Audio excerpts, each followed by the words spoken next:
Important details. Importance of intrapersonal skills. Intrapersonal skills are vital for personal development and well-being. They help individuals understand their motivations, set goals, and make informed decisions. Strong intrapersonal skills contribute to greater resilience and the ability to cope with challenges. Development of intrapersonal skills. Intrapersonal skills can be developed through practices such as journaling, meditation, and seeking feedback from others. These activities encourage individuals to explore their thoughts and feelings more deeply. Applications in life. Intrapersonal skills play a significant role in various aspects of life, including education, career choices, and relationships.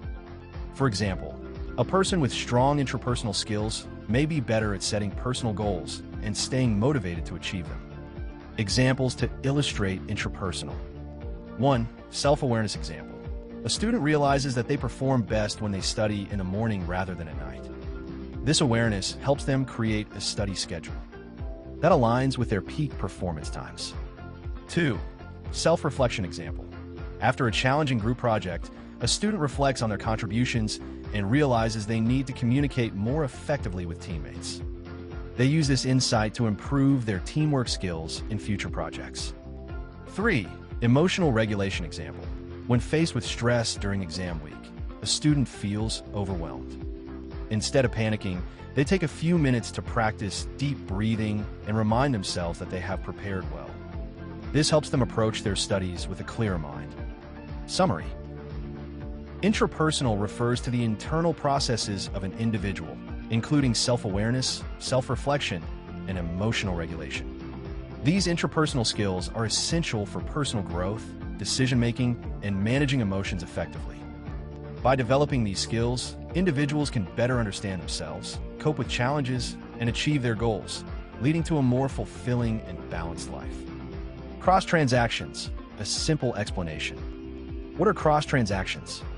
Cross-transactions refer to a situation in communication where two people interact, but their messages do not connect meaningfully. This often happens when one person's response does not match the context or intention of the other person's message. Understanding cross-transactions can help improve communication and prevent misunderstandings.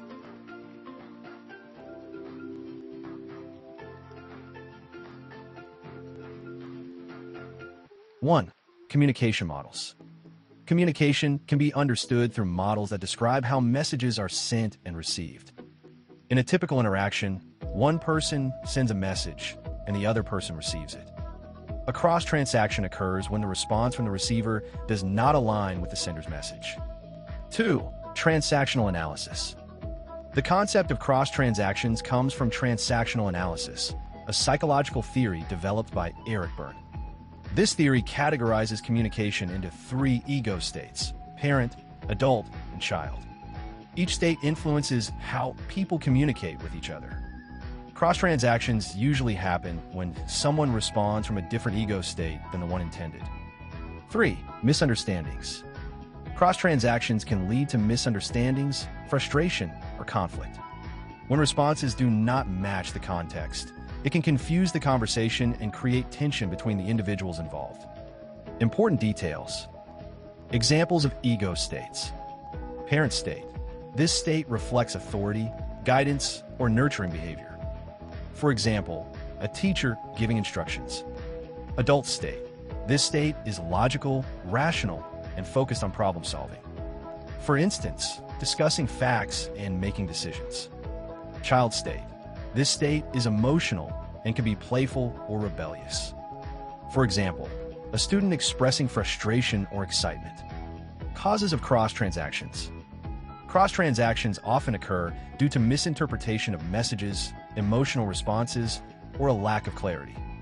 For example, if a manager gives constructive criticism, but the employee responds defensively, the conversation may become unproductive. Resolving cross-transactions. To resolve cross-transactions, it is important to recognize the misalignment in communication. This can involve taking a step back, clarifying intentions, and responding from the appropriate ego state. For instance, if someone feels misunderstood, they can ask clarifying questions to realign the conversation. Examples to illustrate cross-transactions. 1. Example in a classroom. A teacher says, "You need to complete your assignment on time." A student responds, "But I don't want to." This response does not address the teacher's expectation and creates a cross-transaction. 2. Example in a workplace. A manager says, "The project deadline is approaching and we need to focus." An employee replies, "Why do we always have to rush?" The employee's response does not align with the manager's logical point, leading to a cross-transaction. 3. Example in a personal relationship. A friend says, "I think we should talk about our plans for the weekend." The other friend replies, "You never let me do what I want." This response shifts the conversation away from planning and creates a misunderstanding. Summary. Cross-transactions occur in communication when responses do not align with the context or intention of the original message. This concept is rooted in transactional analysis, which highlights the importance of recognizing different ego states and interactions. Cross-transactions can lead to misunderstandings and conflicts, but they can be resolved through clarification and realignment of communication. By understanding and addressing cross-transactions, individuals can enhance their communication skills and foster more effective interactions. Parallel transactions, a simple explanation. What are parallel transactions? Parallel transactions refer to a type of communication where the messages exchanged between two people align well and match each other's intentions. In these interactions, both individuals are on the same wavelength, leading to effective communication and understanding. This concept is often discussed in the context of transactional analysis, which helps explain how people interact with each other. Key concepts of parallel transactions. 1. Communication alignment. In a parallel transaction, the sender's message and the receiver's response are connected and appropriate. This alignment helps ensure that both parties understand each other and that the conversation flows smoothly. For example, if one person expresses a concern and the other responds with empathy, the communication is parallel. 2. Ego states. Parallel transactions are often explained through the lens of ego states in transactional analysis. There are 3 main ego states. Parent. This state reflects authority or nurturing behavior. Adult. This state is rational, logical, and focused on problem solving. Child. This state is emotional and can be playful or rebellious. In parallel transactions, the responses come from the same or complementary ego states. For example, if a person speaks from the adult state, the other person should ideally respond from the adult state as well. 3. Effective communication. Parallel transactions contribute to effective communication as they help build trust and understanding between individuals. When both parties engage in parallel transactions, it reduces the chances of misunderstandings and conflicts. Important details. Examples of parallel transactions. If a manager says, "We need to improve our sales figures this quarter," and an employee responds, "I have some ideas on how we can achieve that," this is a parallel transaction. Both individuals are focused on the same goal and engage in a productive discussion. Benefits of parallel transactions. Engaging in parallel transactions can lead to better relationships, increased cooperation, and a more positive atmosphere in both personal and professional settings. It allows for constructive dialogue and effective problem solving. Identifying parallel transactions. To identify parallel transactions, pay attention to how well the responses match the initial messages. If both parties are expressing similar thoughts, feelings, or intentions, the communication is likely parallel. Examples to illustrate parallel transactions. 1. Example in a classroom. A teacher says, "I want to hear your thoughts on today's lesson." A student responds, "I think it was interesting, but I have questions about the homework." This exchange is parallel because both are engaged in a constructive conversation about the lesson. 2. Example in a workplace. During a team meeting, a team leader states, "Let's discuss our project timeline." A team member replies, "I believe we need to adjust the deadlines based on our current progress." Here, both individuals are focused on the same topic and working toward a solution. 3. Example in a personal relationship. A friend says, "I feel like we haven't spent enough time together lately." The other friend replies, "I agree. Let's plan a get-together this weekend." This response shows that both friends are acknowledging the situation and are willing to take action together. Summary. Parallel transactions are effective forms of communication where messages align well and both parties understand each other. These interactions occur when responses come from the same or complementary ego states, leading to constructive discussions and problem solving. Recognizing and engaging in parallel transactions can improve relationships and foster a positive environment in various settings, from classrooms to workplaces to personal interactions. By focusing on effective communication, individuals can enhance their connections with others. Modality changes, a simple explanation. What are modality changes? Modality changes refer to shifts in the way information is presented or communicated, particularly in terms of the medium or method used. This can include changes in how we express ideas, such as moving from speaking to writing, or from one form of media to another, like switching from text to visuals. Understanding modality changes is important for effective communication and can enhance how we share and interpret information. Key concepts of modality changes. 1. Definition of modality. Modality refers to the mode or method of communication. This can involve different sensory channels, such as visual, auditory, tactile, or even combination of these. For example, reading a book is a visual modality, while listening to a podcast is an auditory modality. 2. Types of modality changes. From one medium to another. This can include changing from spoken language to written language or vice versa.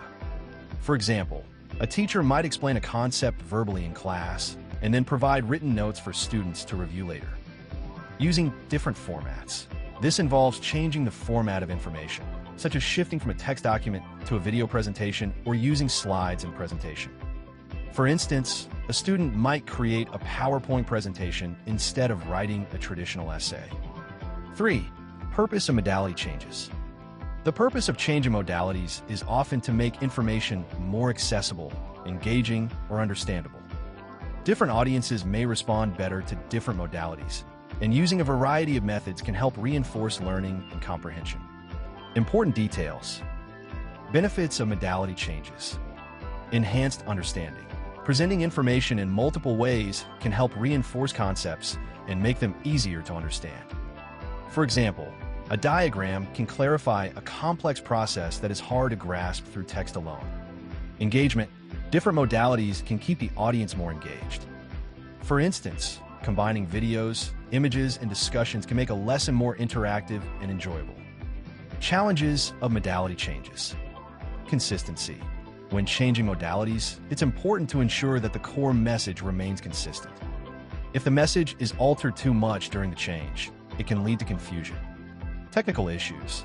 Depending on the technology used, there may be challenges when switching between modalities, such as compatibility issues or difficulties in accessing certain formats.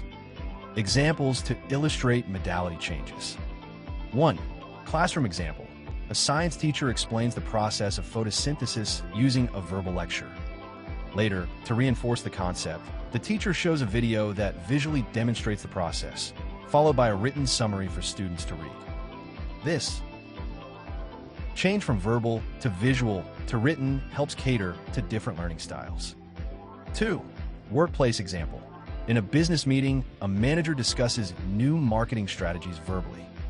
After the discussion, they provide a written report and an infographic that summarizes the key points.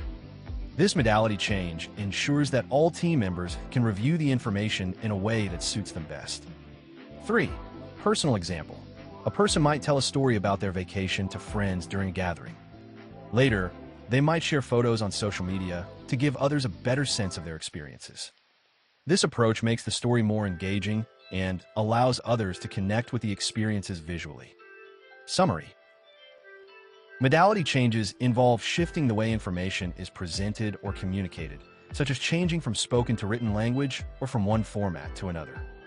Understanding different modalities and effectively using them can enhance communication, improve engagement, and reinforce understanding.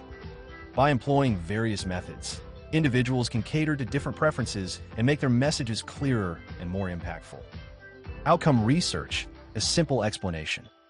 What is outcome research? Outcome research is a type of study that focuses on determining the results or effects of a specific intervention, treatment, or program. It aims to understand how well something works and what impact it has on individuals or groups. This kind of research is commonly used in fields like healthcare, education, and social services to evaluate the effectiveness of different approaches. Key concepts of outcome research. 1. Purpose. The main goal of outcome research is to assess the effectiveness of interventions. This could involve looking at whether a new medication improves patient health, whether a teaching method enhances student learning, or whether a social program reduces crime rates. 2. Types of outcomes. Outcomes can be measured in various ways, depending on the field of study. Common types include clinical outcomes. These are health-related results, such as recovery rates, symptom reduction, or quality of life improvements in patients. Educational outcomes. These focus on student performance, such as test scores, graduation rates, and overall knowledge gained. Social outcomes. These look at changes in behavior or conditions in communities, such as reduced poverty levels or increased employment rates. 3. Methods of research. Outcome research can use different methods, including quantitative and qualitative approaches. Quantitative research. This involves collecting numerical data to analyze results statistically. For example, a study might measure the percentage of patients who recover after receiving a specific treatment. Qualitative research. This involves collecting descriptive data, such as interviews or surveys, to understand people's experiences and perceptions. For example, a researcher might interview students about their feelings toward a new teaching method. Important details. Importance of outcome research. Outcome research is essential for informing decision-making in various fields. It helps healthcare providers choose effective treatments, educators implement successful teaching strategies, and policymakers design effective programs. Challenges. Conducting outcome research can be challenging. Factors like sample size, biases, and external influences can affect the results. Researchers must carefully design their studies to ensure that the findings are valid and reliable. Application. The results of outcome research can lead to changes in practices, policies, or guidelines. For instance, if research shows that a new therapy significantly improves patient outcomes, healthcare providers may adopt it more widely. Examples to illustrate outcome research. 1. Healthcare example. A clinical trial tests a new medication for diabetes. Researchers measure the blood sugar levels of participants before and after treatment. If the results show significant improvements in blood sugar control among those taking the medication compared to those who are not, it indicates that the medication is effective. 2. Education example. A school implements a new reading program and wants to evaluate its effectiveness. Researchers compare the reading levels of students before and after the program. If students show significant improvement in their reading skills, the program may be deemed successful. 3. Social program example. A city launches a job training program aimed at reducing unemployment. Outcome researchers analyze employment rates before and after the program. If the data shows a significant increase in job placements among participants, the program may be considered effective in helping people find work. Summary. Outcome research is a study that examines the results of specific interventions or programs to determine their effectiveness. By measuring various outcomes, researchers can understand how well different treatments, teaching methods, or social programs work. This research is crucial for making informed decisions in healthcare, education, and social services. Despite the challenges, outcome research helps improve practices and policies, ultimately benefiting individuals and communities. Process research, a simple explanation. What is process research? Process research is a type of study that focuses on understanding the steps, methods, and procedures involved in a particular intervention, program, or practice. Unlike outcome research, which looks at the results or effects of something, process research examines how and why those results occur. This helps researchers and practitioners understand the mechanisms behind certain practices and improve their effectiveness. Key concepts of process research. 1. Purpose. The main goal of process research is to explore the how and why of interventions. It seeks to understand the processes that lead to specific outcomes, helping to identify best practices and areas for improvement. For example, A study might investigate how a particular teaching method impacts student engagement over time. 2. Focus on implementation. Process research looks closely at how interventions are implemented in real-world settings. This includes examining factors such as training. How are practitioners trained to deliver the intervention? Adherence. Are the intended methods being followed correctly? Context. What environmental or situational factors influence the implementation? 3. Data collection methods. Researchers use various methods to collect data in process research, including qualitative methods, interviews, focus groups, and observations to gather detailed information about experiences and practices. Quantitative methods, surveys and checklists to measure specific aspects of the process, such as frequency of certain activities or participant satisfaction. Important details. Importance of process research. Understanding the processes behind interventions is crucial for improving their effectiveness and ensuring they are implemented correctly. It helps identify what works well and what needs to be adjusted to achieve better outcomes. Challenges. Conducting process research can be challenging because it often requires in-depth data collection and analysis. Researchers must be careful to capture all relevant aspects of the process and be aware of factors that may influence implementation. Application. The findings from process research can be used to refine interventions, develop training programs, and create guidelines for best practices. For instance, if research reveals that a specific teaching strategy is more effective when combined with certain classroom management techniques, educators can adapt their approaches accordingly. Examples to illustrate process research. 1. Healthcare example. A study investigates how a new rehabilitation program for stroke patients is delivered by therapists. Researchers may observe sessions, interview therapists about their techniques, and collect feedback from patients. This helps identify which aspects of the program are most beneficial and how therapists can improve their delivery. 2. Education example. A school implements a new math curriculum and wants to understand how it is being taught. Process researchers might conduct classroom observations to see how teachers use the curriculum and interview them about their challenges and successes. This information can help improve teacher training and curriculum design. 3. Social program example. A community organization runs a program to reduce youth crime. Process research might focus on how the program is delivered, including the types of activities offered, the level of youth engagement, and the support provided to participants. By analyzing these elements, the organization can enhance the program's effectiveness. Summary. Process research is a study that explores the methods and procedures behind interventions to understand how and why they lead to certain outcomes. By focusing on the implementation and context of programs, process research helps identify best practices and areas for improvement. This type of research is essential in fields like healthcare, education, and social services, as it provides insights that can enhance the effectiveness of interventions and ensure they are delivered properly. Researcher-practitioner split. A simple explanation. What is the researcher-practitioner split? The researcher-practitioner split refers to the divide between those who conduct research and those who apply that research in real-world settings.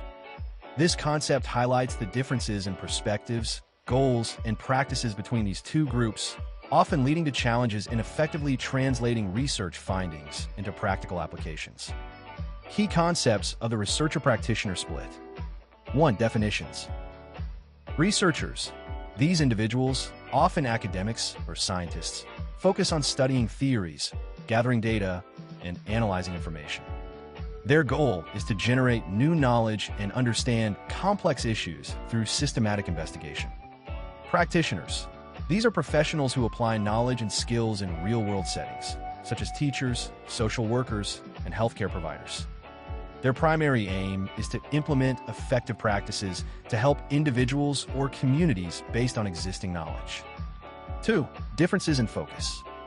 Researchers typically focus on generating new insights, testing hypotheses, and publishing findings in academic journals. Their work often involves rigorous methodologies and statistical analysis. Practitioners focus on applying existing research to improve outcomes in their fields. They may prioritize immediate results and practical solutions over theoretical considerations. 3. Communication gap. There's often a gap in communication between researchers and practitioners. Researchers may produce studies that are difficult to understand or apply in practical settings, while practitioners may not be aware of the latest research findings relevant to their work. This disconnect can lead to a lack of effective implementation of research-based practices. Important details. Impact of the split. The researcher-practitioner split can hinder the advancement of knowledge and practice. When researchers and practitioners do not collaborate, important insights may be overlooked and effective strategies may not be implemented. This split can also lead to frustration on both sides.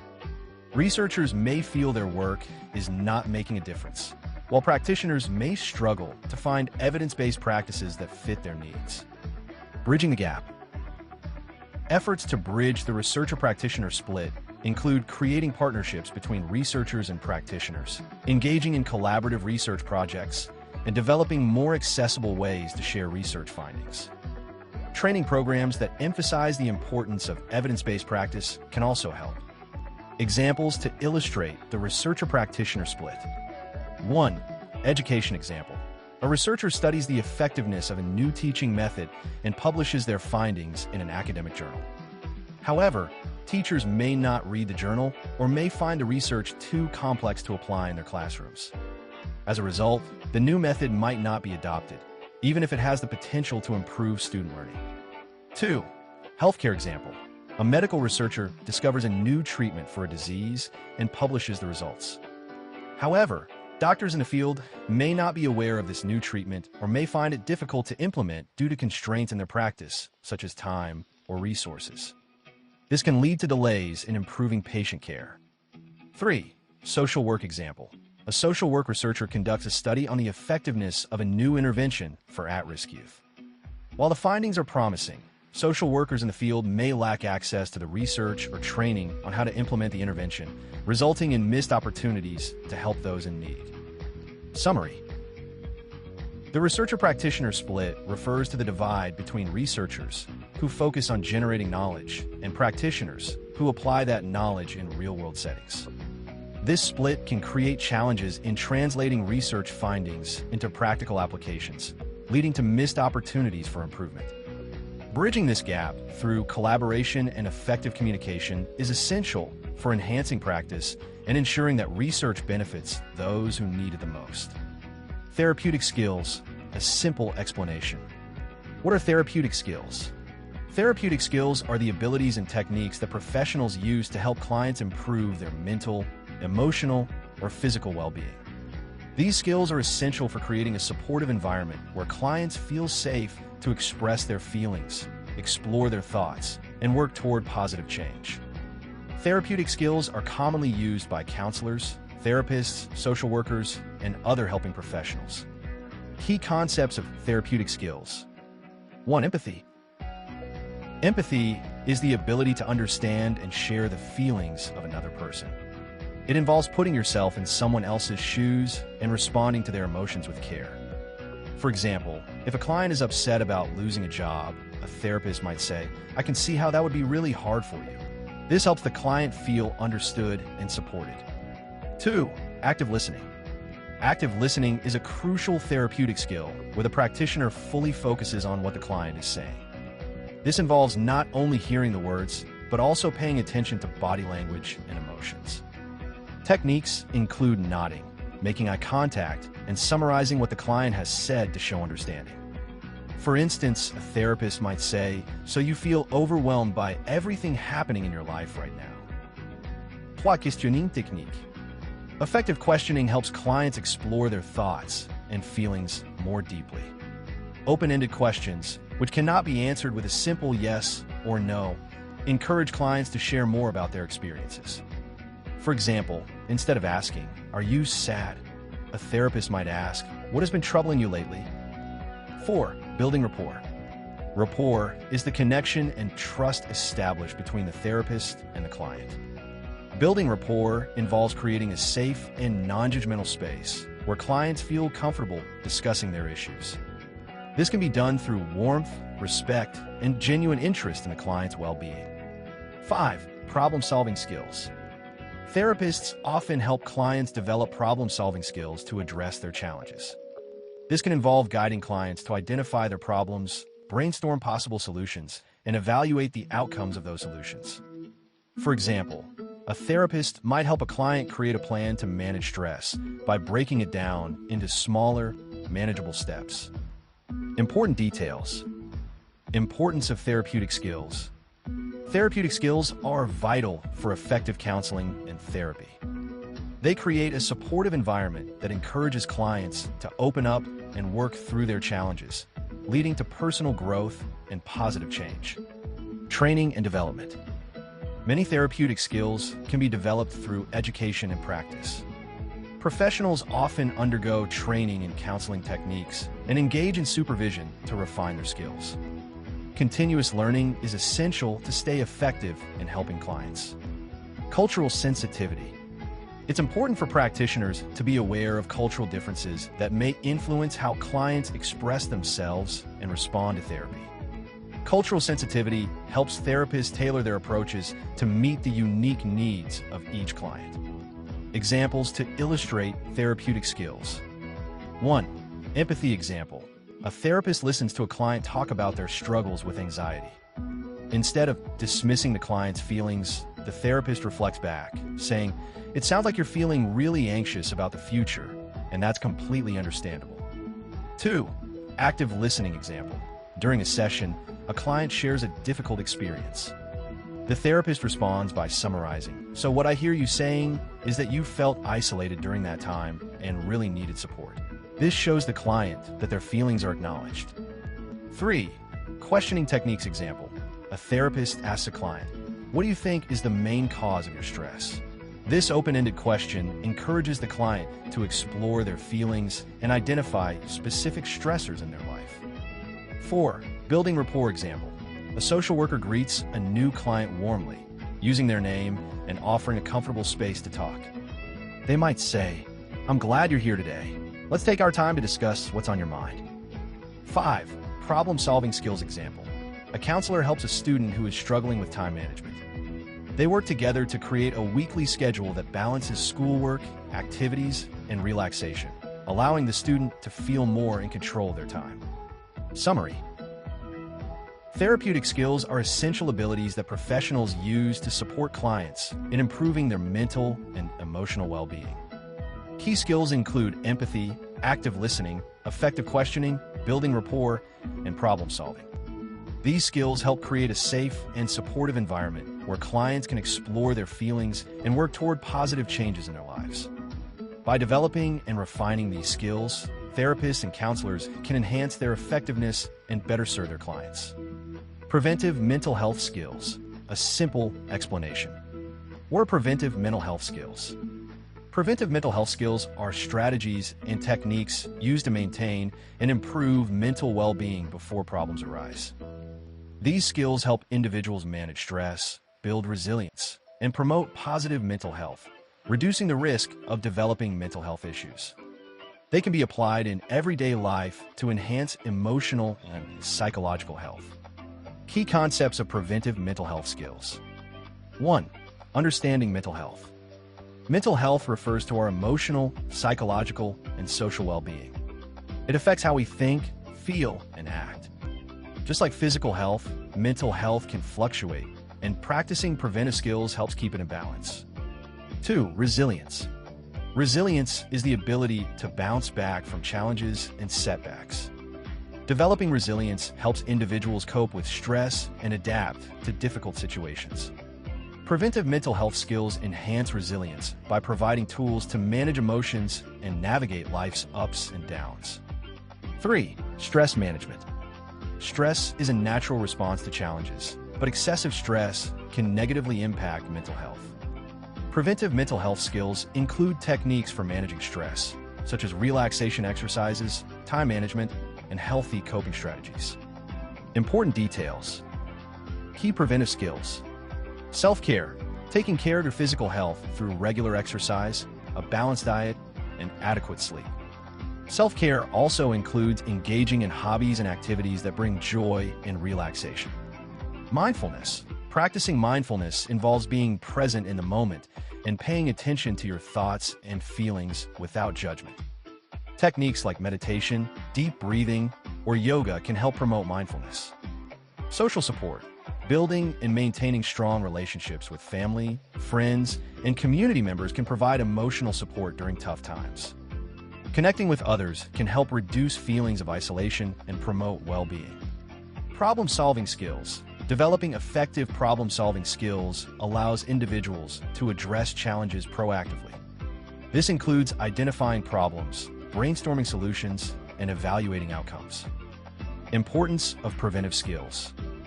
Practicing preventive mental health skills can lead to improved overall well-being and a better quality of life. They help individuals recognize early signs of stress or mental health issues and take action before they escalate. Education and awareness. Learning about mental health and recognizing the signs of stress or emotional difficulties is crucial. Educating oneself and others about mental health can reduce stigma and encourage people to seek help when needed. Examples to illustrate preventive mental health skills. 1. Self-care example. A student feels overwhelmed with schoolwork and extracurricular activities. To practice self-care, they schedule time each week for hobbies, like painting or playing music, which helps them relax and recharge. 2. Mindfulness example.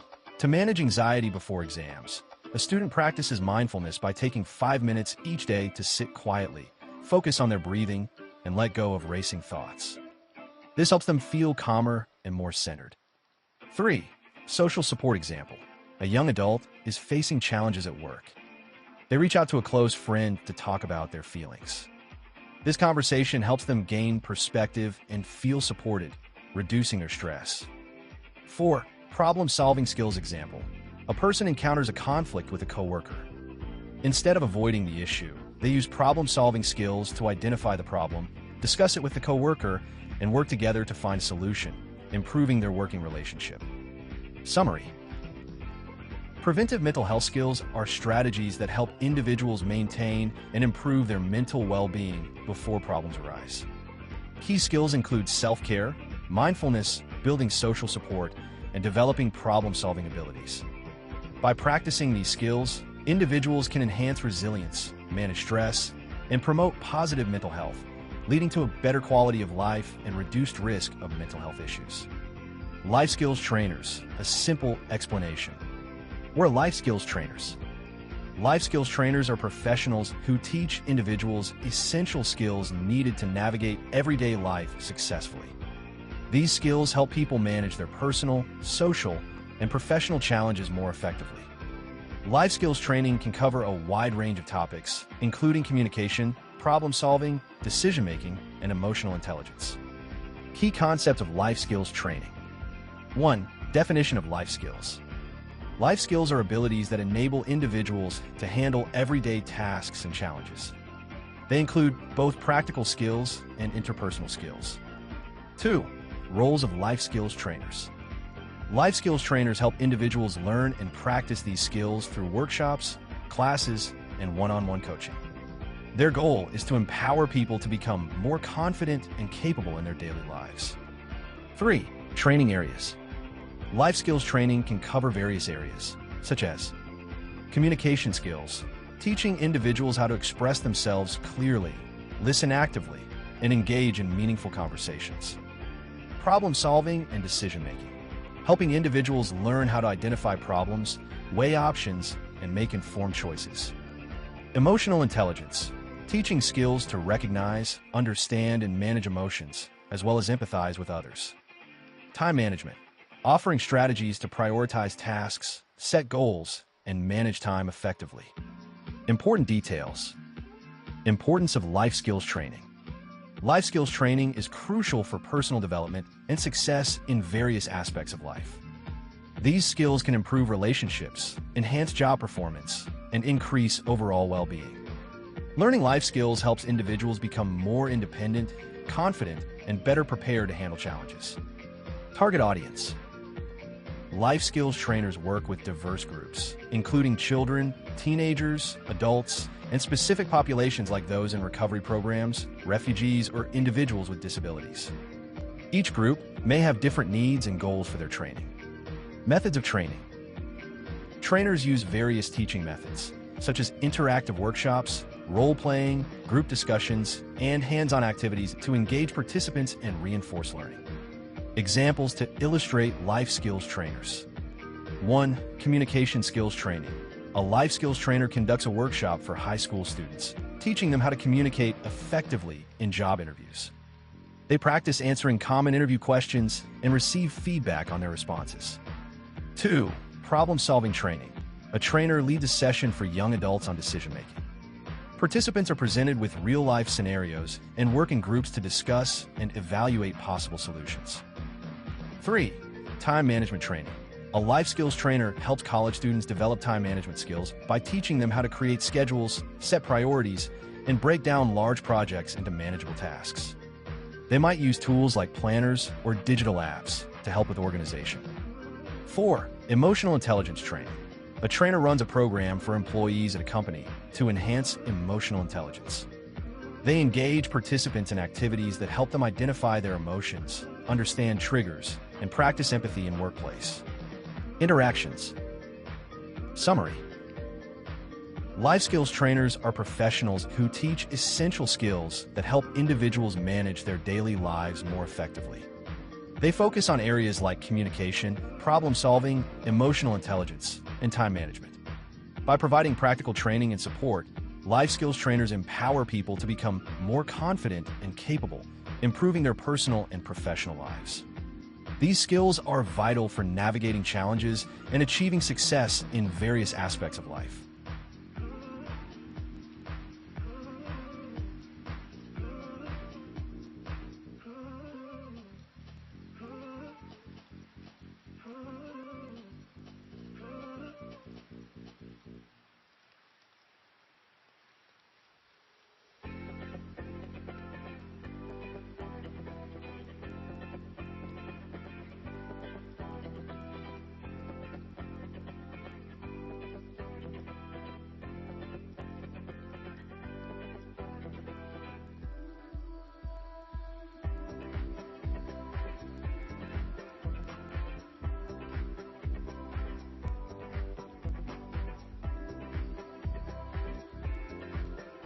Foundations and history of group work. Early 20th century developments coined terms pioneers and their contributions, historical organizations, the modern era of group work influence of World War II on group therapy. Sure, let's break down the topic of foundations and history of group work in a way that's easy to understand. Overview of group work. Group work refers to a therapeutic practice where individuals come together in a group setting to support each other, share experiences, and learn from one another. It can be a powerful way to address personal issues, as it allows people to see that they are not alone in their struggles. Early 20th century developments. In the early 1900s, the concept of group work began to take shape. This was a time when psychologists and social workers started to recognize the benefits of working in groups. They believed that people could benefit from sharing their thoughts and feelings with others who might have similar experiences. Coin terms: group therapy. One important term that emerged during this time is group therapy.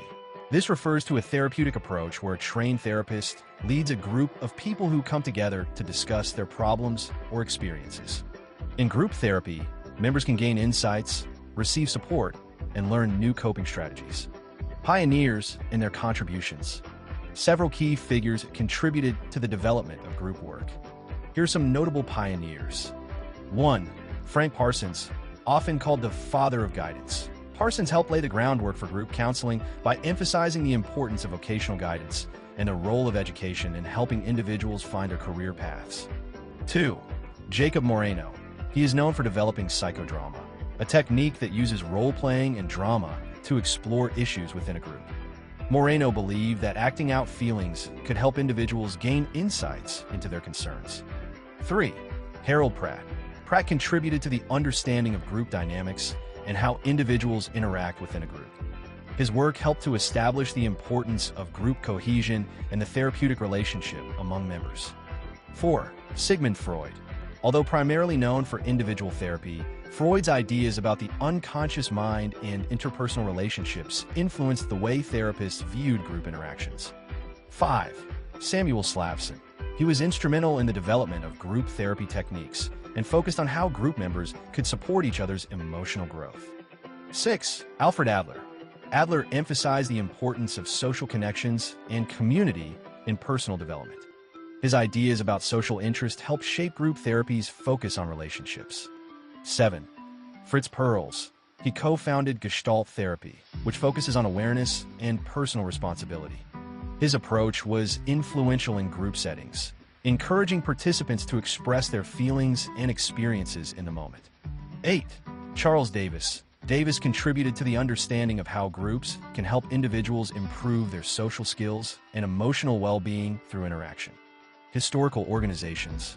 As group work gained popularity, several organizations were formed to support its development. ASGPP. Founded in 1942, this organization focuses on promoting psychodrama and group therapy. AGPA. Established in 1942, AGPA aims to advance the practice of group therapy and provide resources for practitioners. The modern era of group work. The modern era of group work began in the mid-20th century and continues today. Group therapy became more structured, with specific techniques and theories developed for different types of groups, such as support groups, therapy groups, and educational groups. Therapists started using evidence-based practices and research to guide their work. Influence of World War II on group therapy. World War II had a significant impact on the field of group therapy. During the war, many soldiers experienced trauma and psychological distress. To address these issues, therapists began using group therapy as a way to help veterans process their experiences and connect with others who had gone through similar situations. This led to a broader acceptance of group therapy as a valid and effective treatment option. Summary. In summary, the foundations and history of group work show how this therapeutic approach evolved from early 20th century developments to its modern application. Key figures like Parsons, Moreno, and Freud contributed to its growth, while organizations like ASGPP and AGPA helped promote group therapy. The influence of World War II highlighted the importance of group support and healing, making group therapy an essential part of mental health care today. Let's break down the foundations and history of group work into simple terms. This will help you understand how group work evolved, its key figures, and its significance in counseling. 1. Early 20th century developments. In the early 1900s, the field of psychology began to recognize the importance of group interactions. This period saw the emergence of group work as a distinct practice in counseling and therapy.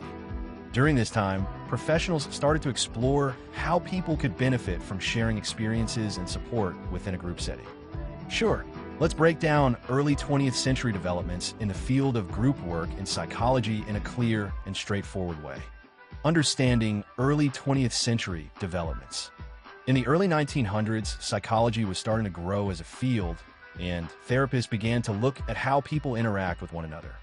They realized that individuals often face challenges and emotions that could be better understood and addressed in a group setting.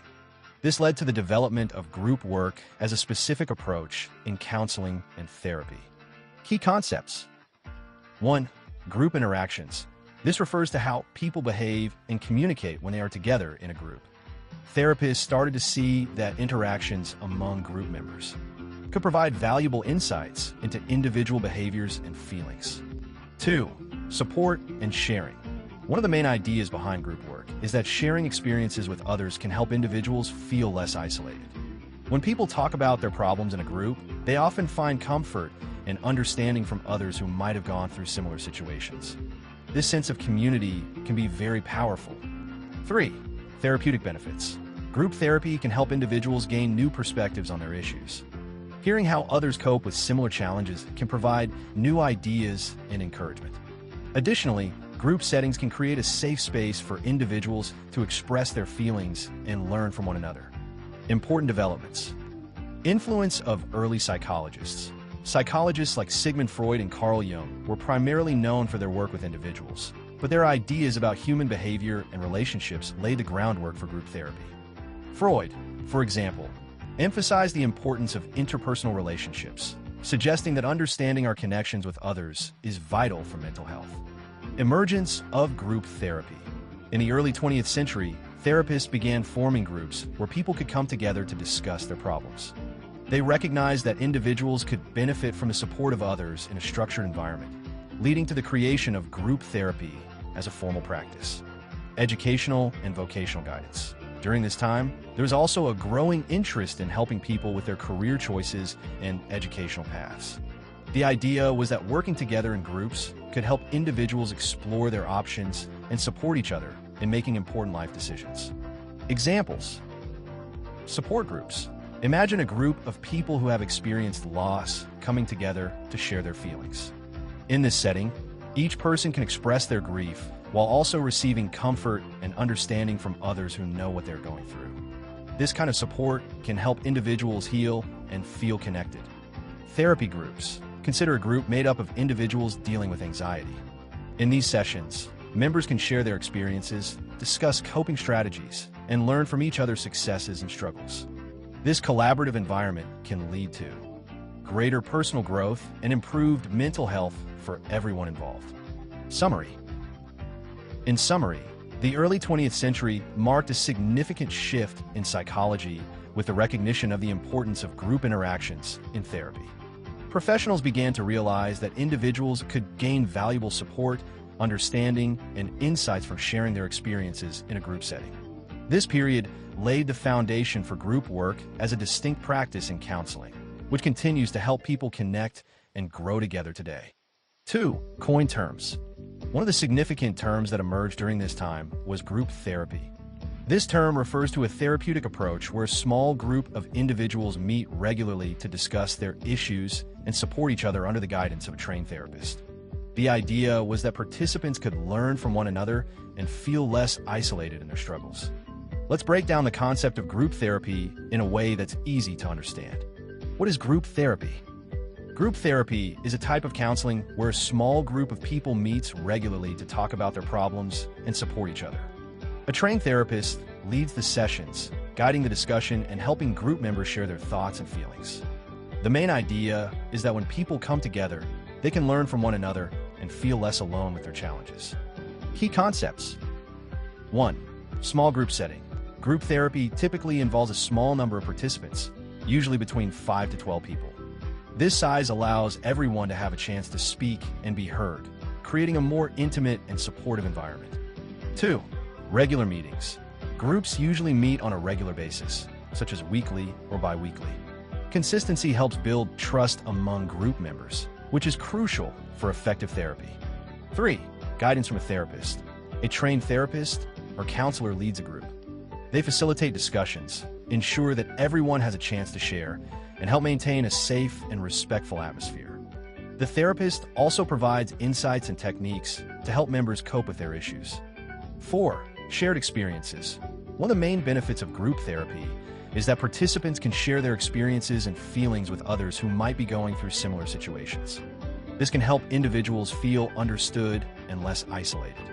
5. Learning from each other. In group therapy, members can learn valuable coping strategies from one another. For example, one person might share a technique that has helped them manage anxiety, which another member can then try in their own life. Important details. Types of issues addressed. Group therapy can be used to address a wide range of issues, including anxiety, depression, grief, addiction, and relationship problems. Different groups may focus on specific themes, such as anger management or support for parents. Confidentiality. Privacy is a crucial part of group therapy. Participants are encouraged to keep what is shared in the group confidential, creating a safe space for everyone to express themselves openly. Diverse perspectives. Since group members come from different backgrounds and experiences, they can offer diverse perspectives on each other's issues. This diversity can enrich discussions and provide new insights. Examples of group therapy. 1. Support groups for grief. Imagine a group of people who have all lost a loved one. In their sessions, they can share their feelings of sadness, discuss how they are coping, and listen to others who understand their pain. This mutual support can be incredibly healing. 2. Anxiety management group. Picture a group of individuals dealing with anxiety. They meet to discuss their triggers, share techniques for calming themselves, and practice relaxation exercises together. By hearing how others cope, they can find new strategies to handle their own anxiety. 3. Substance Abuse Recovery Group. Consider a group of people in recovery from addiction. They meet to share their experiences, celebrate their successes, and offer support during tough times. The group dynamic helps reinforce their commitment to sobriety. Summary. In summary, group therapy is a valuable therapeutic approach that allows individuals to come together to discuss their struggles and support each other. With the guidance of a trained therapist, participants can share their experiences, learn from one another, and feel less isolated in their challenges. This collaborative environment fosters personal growth and healing, making group therapy an effective option for many people facing various issues. 3. Pioneers and their contributions. Several key figures helped shape the field of group work, each contributing unique ideas and practices. Frank Parsons, often called the father of vocational guidance. Parsons emphasized the importance of understanding oneself in relation to career choices. He believed that group discussions could help individuals clarify their career goals. Jacob Moreno, he is known for developing psychodrama, a form of therapy that involves role-playing and dramatic action. Moreno's work highlighted the power of group dynamics and interpersonal relationships in therapy. Joseph Pratt conducted early group therapy sessions for tuberculosis patients. He believed that sharing experiences could help patients cope with their illness and improve their mental health. Sigmund Freud, although primarily known for individual therapy, Freud's ideas about the unconscious and group dynamics influenced later group work. His theories laid the groundwork for understanding how group interactions can impact individual behavior. Samuel Slavson, he was an early advocate for group therapy and developed structured group approaches for children and adolescents, emphasizing the importance of social interaction in therapy. Alfred Adler, Adler's work on individual psychology influenced group work by focusing on social interest and community feeling. He believed that people are motivated by a desire to belong and contribute to their communities. Virginia Satter, known for her work in family therapy, Satter's approach emphasized communication and relationships within groups, impacting how group therapy was practiced. Fritz Perls, the founder of Gestalt therapy, Perls emphasized awareness and personal responsibility within group settings. His approach encouraged individuals to express their feelings and experiences openly in a supportive group environment. William Davis, he contributed to the understanding of group processes and dynamics, helping to establish methods for effective group counseling. Let's explore the contributions of key pioneers in the field of group work and therapy, breaking down their ideas into simple terms. Pioneers and their contributions. 1. Frank Parsons. Known as the father of vocational guidance, Parsons focused on helping people understand themselves better when making career choices. He believed that discussing career goals in a group could help individuals clarify what they want to do in their professional lives. For instance, if a group of students talked about their interests and strengths, they could help each other figure out which careers might be a good fit for them. 2. Jacob Moreno. Moreno is famous for creating psychodrama, a therapy technique that uses role-playing to explore feelings and situations. In psychodrama, group members act out their experiences, which can help them see their problems from different perspectives. For example, if someone is struggling with a conflict, they might act it out with another group member, allowing them to gain insights and feel supported. 3. Joseph Pratt. Pratt was one of the first to conduct group therapy sessions for tuberculosis patients. He believed that when patients shared their experiences and feelings, it could help them cope better with their illness. For example, by talking about their fears and challenges together, patients could offer each other support, making the emotional burden of their illness easier to bear. 4. Sigmund Freud. Freud is primarily known for his work in individual therapy, but his ideas about the unconscious mind and how people interact with one another influence group work. He helped therapists understand that group interactions might reveal important insights about individual behaviors. For instance, observing how someone acts in a group can provide clues about their deeper feelings and thoughts. 5. Samuel Slavson. Slavson was an early supporter of group therapy and developed structured methods to help children and adolescents. He believed that social interaction is crucial for therapy because young people can learn from each other. For example, in a group therapy session, children might share their feelings about bullying, helping one another feel less alone and learn coping strategies. Alfred Adler. Adler focused on individual psychology, which looks at how social relationships influence behavior. He believed that people are motivated by a desire to belong and contribute to their communities. His ideas helped shape group work by emphasizing the importance of social connections.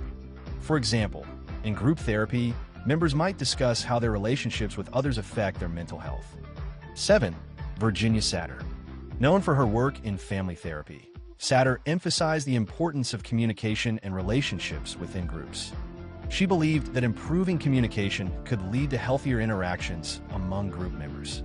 For instance, in a family therapy setting, she taught family members how to express their feelings clearly, which helped reduce misunderstandings and conflicts. Achta Flitzpatz. Perls founded Gestalt therapy, which focuses on awareness and personal responsibility. He encouraged individuals in group settings to express their feelings and experiences openly. For example, if someone felt angry, they would be encouraged to talk about that anger in the group, helping them understand and manage their emotions better. 9. H. William Davis. Davis contributed to understanding group processes and dynamics, helping to create effective methods for group counseling. His work focused on how groups function and how to facilitate productive discussions.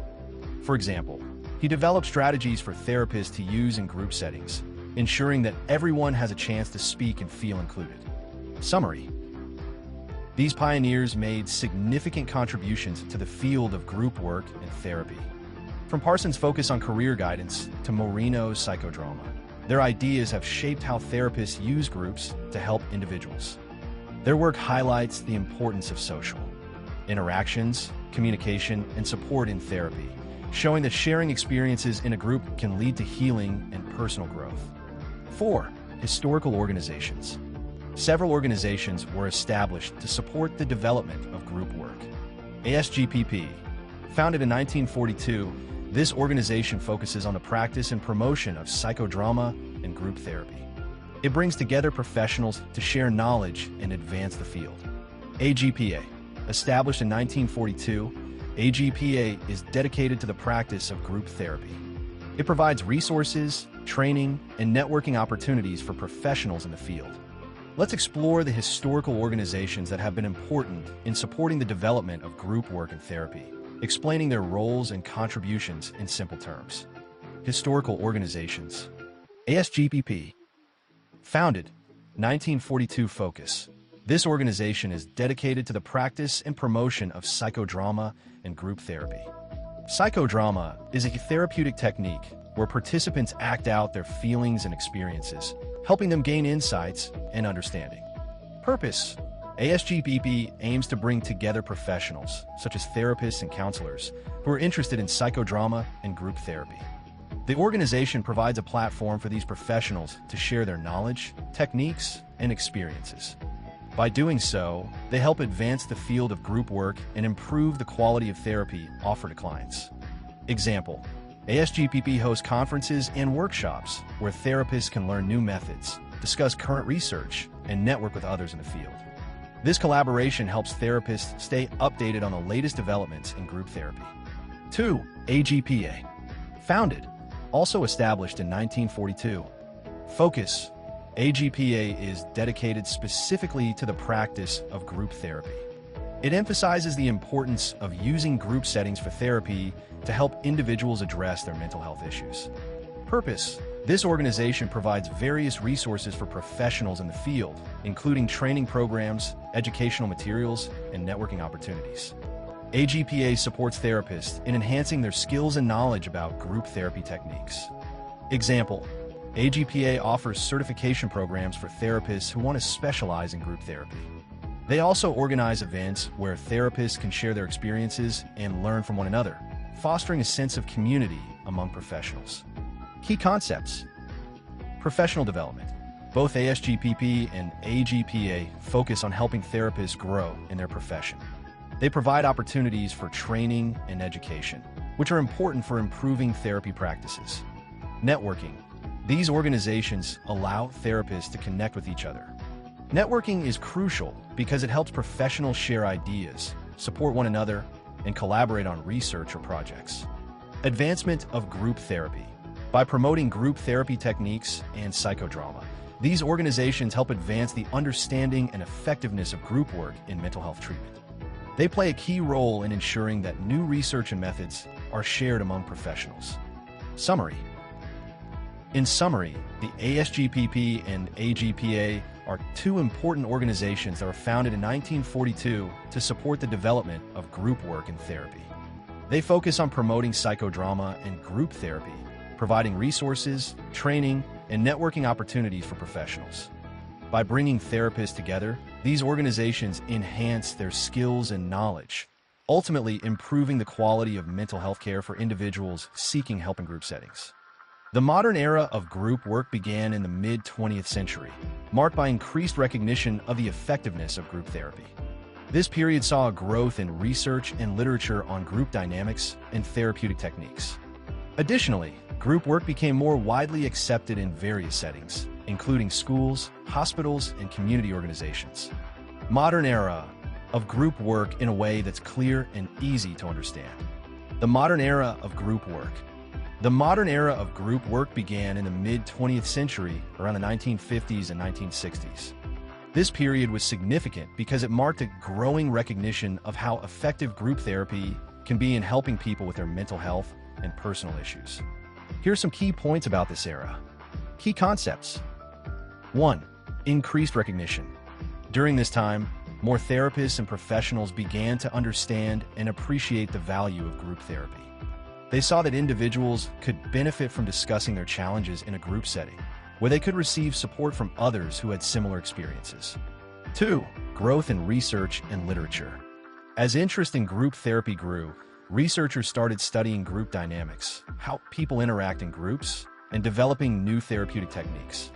This led to a wealth of literature, including books and articles that explored effective practices in group therapy. For example, studies began to show how group members could learn from each other, gain new perspectives, and feel less isolated in their struggles. 3. Wider acceptance. Group work became more widely accepted across different settings. It wasn't just limited to mental health clinics. Group therapy started being used in schools, hospitals, community organizations, and even workplaces. For instance, schools began using group therapy to help students deal with issues like bullying, anxiety, or family problems. In hospitals, group therapy helped patients with recovery from addiction or chronic illnesses. 4. Diverse applications. The modern era saw the development of various types of group therapy tailored to specific needs. These included support groups, educational groups, and therapy groups focused on issues like grief, trauma, and relationship problems. For example, a support group for cancer patients might provide a space for individuals to share their fears, hopes, and experiences, helping them feel connected and understood. 5. Emphasis on group dynamics. Professionals began to pay more attention to how group dynamics, such as leadership styles, group cohesion, and communication patterns, affect the therapy process. Understanding these dynamics helps therapists create more effective group environments. For instance, a therapist might use techniques to encourage participation from quieter members or to manage conflicts that arise within a group. Important details. Training and certification. As group work became more popular, training programs and certifications for therapists specializing in group therapy were developed. This ensured that therapists had the knowledge and skills needed to facilitate effective group sessions. Innovative techniques. New therapeutic techniques emerged during this era, including experiential exercises, role-playing, and art therapy, which were incorporated into group work to enhance the therapeutic experience. Examples. School counseling programs. In many schools, counselors created groups for students dealing with stress or social issues. Students could come together to share their experiences and learn coping strategies, helping them feel less alone in their challenges. Addiction recovery groups. Organizations like Alcoholics Anonymous became prominent during this era, using the group format to support individuals in recovery. Members share their stories and support each other in their journey toward sobriety. Summary. In summary, the modern era of group work, beginning in the mid-20th century, marked a significant shift in how group therapy is recognized and utilized. With increased research, wider acceptance in various settings, and a focus on group dynamics, this period laid the groundwork for the effective practice of group therapy we see today. It helped establish group work as a valuable tool in mental health treatment, providing support and healing for many individuals through shared experiences. 6. Influence of World War II on group therapy. World War II had a significant impact on the development of group therapy. As soldiers returned home, many faced psychological challenges such as PTSD. Group therapy provided a way for veterans to share their experiences and support each other in coping with trauma. Example: war-related stress led to the establishment of group therapy programs specifically designed for veterans, helping them connect with others who had similar experiences and facilitating their recovery process. Let's explore how World War II influenced the development of group therapy in a way that's easy to understand. Influence of World War II on group therapy. World War II, which lasted from 1939 to 1945, had a profound impact on many aspects of society, including mental health and the development of group therapy. Here are the key points to understand. Key concepts. 1. Psychological challenges for soldiers. Many soldiers returning from the war faced serious psychological issues due to their experiences in combat. One common condition was PTSD, which can occur after someone has been through a traumatic event, such as war. Symptoms of PTSD can include anxiety, flashbacks, and difficulty sleeping. 2. Need for support. As veterans returned home, there was a growing recognition that they needed support to cope with their experiences. Traditional individual therapy might not have been enough to help them heal. Instead, there was a need for a more communal approach where veterans could connect with one another. 3. Group therapy as a solution. Group therapy emerged as a valuable tool for helping veterans. In a group setting, they could share their stories, express their feelings, and support one another in a safe environment. This shared experience was crucial in helping them feel understood and less isolated in their struggles. Important details. Establishment of programs. In response to the psychological needs of returning soldiers, many organizations and mental health professionals created group therapy programs specifically designed for veterans. These programs aim to provide a space where veterans could talk about their experiences and learn coping strategies together. Mutual support. The group setting allowed veterans to connect with others who had gone through similar experiences. This mutual support helped build trust and camaraderie among group members, making it easier for them to open up about their feelings and challenges. Therapeutic benefits. Group therapy provided several benefits for veterans, including validation. Hearing others share similar experiences helped veterans realize they were not alone in their feelings. Coping strategies. Group members could share techniques that had worked for them in managing their symptoms, providing new tools for coping with trauma. Reduced stigma. Being in a group with others facing similar challenges helped reduce the stigma that might be associated with seeking help for mental health issues. Example: veteran support groups. After World War II, many communities established support groups specifically for veterans. In these groups, participants could discuss their wartime experiences, share how they were coping with life after the war, and provide encouragement to one another. For instance, a veteran might share how they dealt with nightmares related to combat, and another veteran might find comfort in that shared experience, realizing they are not alone. Summary. In summary, World War II had a significant impact on the development of group therapy. As soldiers returned home, facing psychological challenges like PTSD, group therapy became an essential tool for helping them cope. By providing a space for veterans to share their experiences and support each other, group therapy facilitated their recovery process and helped them connect with others who understood their struggles. This era marked a crucial step in recognizing the importance of group support in mental health treatment, leading to the widespread use of group therapy in various settings today. Summary. In summary, the foundations and history of group work highlight the evolution of this essential therapeutic approach. Early 20th century developments recognized the value of group interactions in therapy. The term group therapy emerged, emphasizing shared experiences.